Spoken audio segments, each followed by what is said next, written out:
The Fisherman and His Wife. There was once a fisherman who lived with his wife in a pigsty close by the seaside. The fisherman used to go out all day long a-fishing, and one day, as he sat on the shore with his rod, looking at the sparkling waves and watching his line, all on a sudden his float was dragged away deep into the water, and in drawing it up he pulled out a great fish. But the fish said, "Pray, let me live. I am not a real fish. I am an enchanted prince. Put me in the water again, and let me go." "Oh ho," said the man, "you need not make so many words about the matter. I will have nothing to do with a fish that can talk. So swim away, sir, as soon as you please." Then he put him back into the water, and the fish darted straight down to the bottom and left a long streak of blood behind him on the wave. When the fisherman went home to his wife in the pigsty, he told her how he had caught a great fish, and how it had told him it was an enchanted prince, and how, on hearing it speak, he had let it go again. "Did you not ask it for anything?" said the wife. "We live very wretchedly here in this nasty, dirty pigsty. Do go back and tell the fish we want a snug little cottage." The fisherman did not much like the business. However, he went to the seashore, and when he came back there, the water looked all yellow and green. And he stood at the water's edge and said, "O man of the sea, hearken to me. My wife Ilsebil will have her own will, and hath sent me to beg a boon of thee."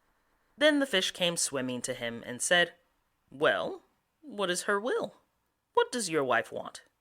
"Ah," said the fisherman, "she says that when I had caught you, I ought to have asked you for something before I let you go. She does not like living any longer in the pigsty, and wants a snug little cottage." "Go home then," said the fish. "She is in the cottage already." So the man went home and saw his wife standing at the door of a nice, trim little cottage. Come in," said she. "Is not this much better than the filthy pigsty we had?" And there was a parlor, and a bedchamber, and a kitchen, and behind the cottage there was a little garden, planted with all sorts of flowers and fruits, and there was a courtyard behind, full of ducks and chickens.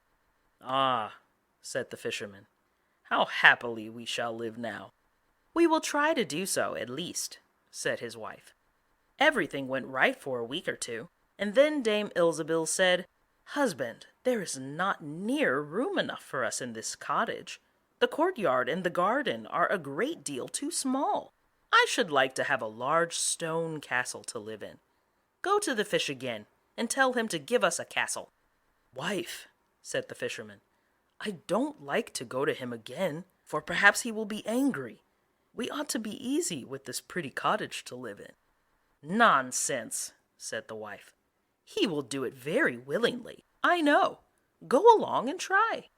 The fisherman went, but his heart was very heavy, and when he came to the sea, it looked blue and gloomy, though it was very calm, and he went close to the edge of the waves and said, "O man of the sea, hearken to me. My wife Ilsebil will have her own will, and hath sent me to beg a boon of thee." "Well, what does she want now?" said the fish. "Ah," said the man dolefully, "my wife wants to live in a stone castle." "Go home then," said the fish. "She is standing at the gate of it already." So away went the fisherman, and found his wife standing before the gate of a great castle.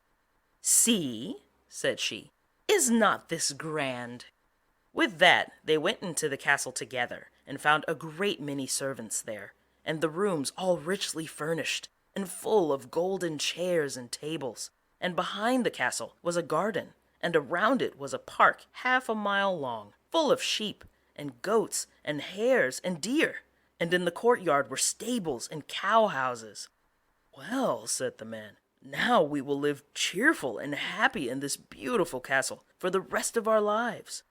"Perhaps we may," said the wife, "but let us sleep upon it before we make up our minds to that." So they went to bed. The next morning, when Dame Ilsebil awoke, it was broad daylight, and she jogged the fisherman with her elbow and said, "Get up, husband, and bestir yourself, for we must be king of all the land." "Wife, wife," said the man, "why should we wish to be the king? I will not be the king."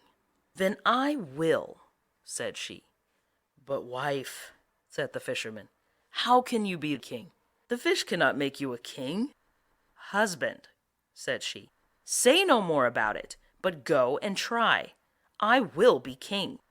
So the man went away, quite sorrowful to think that his wife should want to be king. This time the sea looked a dark gray color, and was overspread with curling waves and the ridges of foam, as he cried out, "O man of the sea, hearken to me. My wife Ilsebil will have her own will, and hath sent me to beg a boon of thee." "Well, what would she have now?" said the fish.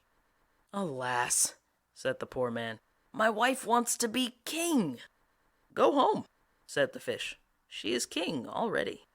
Then the fisherman went home, and as he came close to the palace, he saw a troop of soldiers, and heard the sound of drums and trumpets. And when he went in, he saw his wife sitting on a throne of gold and diamonds, with a golden crown upon her head. And on each side of her stood 6 fair maidens, each a head taller than the other. "Well, wife," said the fisherman, "are you king?" "Yes," said she, "I am king." And when he had looked at her for a long time, he said, "Ah, wife, what a fine thing it is to be king. Now we shall never have anything more to wish for as long as we live." "I don't know how that may be," said she. "Never is a long time. I am king, it is true, but I begin to be tired of that, and I think I should like to be emperor." "Alas, wife, why should you wish to be emperor?" said the fisherman. "Husband," said she, "go to the fish. I say I will be emperor." "Ah, wife," replied the fisherman, "the fish cannot make an emperor, I'm sure, and I should not like to ask him for such a thing." "I am king," said Ilsebil, "and you are my slave, so go at once." So the fisherman was forced to go, and he muttered as he went along, "This will come to no good. It is too much to ask. The fish will be tired at last, and then we shall be sorry for what we have done." He soon came to the seashore, and the water was quite black and muddy, and a mighty whirlwind blew over the waves and rolled them about. But he went as near as he could to the water's brink, and said, "O man of the sea, hearken to me. My wife Ilsebil will have her own will, and hath sent me to beg a boon of thee." "What would she have now?" said the fish. "Ah," said the fisherman, "she wants to be emperor." "Go home," said the fish. "She is emperor already." So he went home again, and as he came near, he saw his wife Ilsebil sitting on a very lofty throne made of solid gold, with a great crown on her head, full 2 yards high. And on each side of her stood her guards and attendants in a row, each one smaller than the other, from the tallest giant down to a little dwarf no bigger than my finger. And before her stood princes and dukes and earls. And the fisherman went up to her and said, "Wife, are you emperor?" "Yes," said she, "I am emperor." "Ah," said the man, as he gazed upon her, "what a fine thing it is to be emperor." "Husband," said she, "why should we stop at being emperor? I will be pope next." "Oh, wife, wife," said he, "how can you be pope? There is but one pope at a time in Christendom." "Husband," said she, "I will be pope this very day." "But," replied the husband, "the fish cannot make you pope." "What nonsense!" said she. "If he can make an emperor, he can make a pope. Go and try him." So the fisherman went. But when he came to the shore, the wind was raging, and the sea was tossed up and down in boiling waves, and the ships were in trouble, and rolled fearfully upon the tops of the billows. In the middle of the heavens there was a little piece of blue sky, but towards the south all was red, as if a dreadful storm was rising.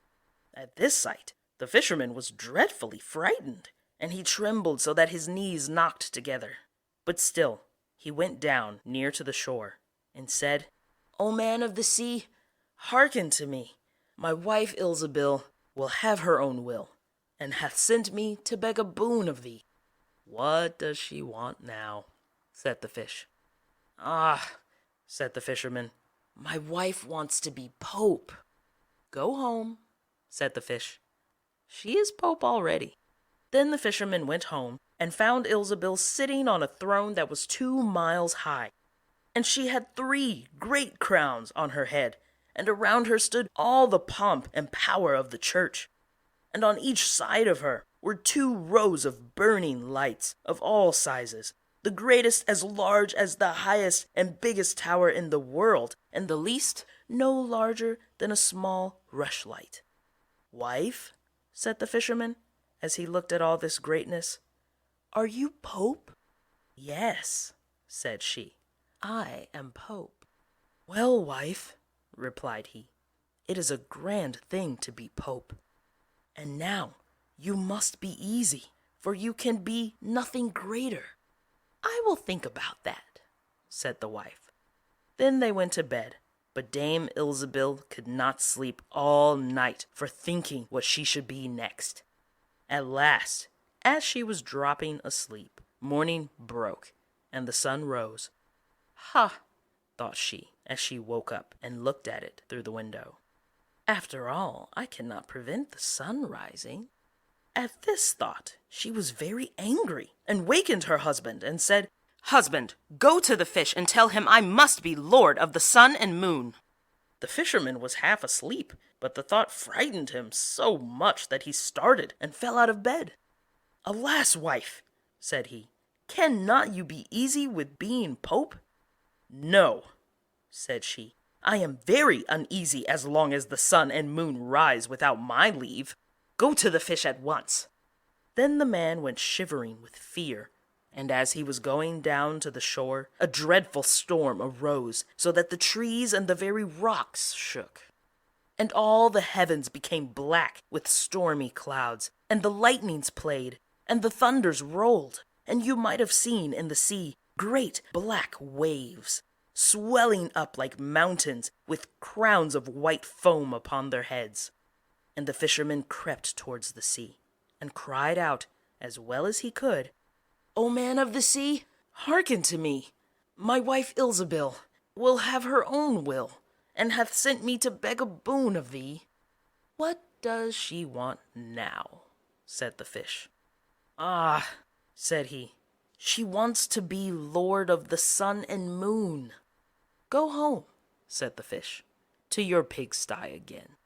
And there they live to this very day.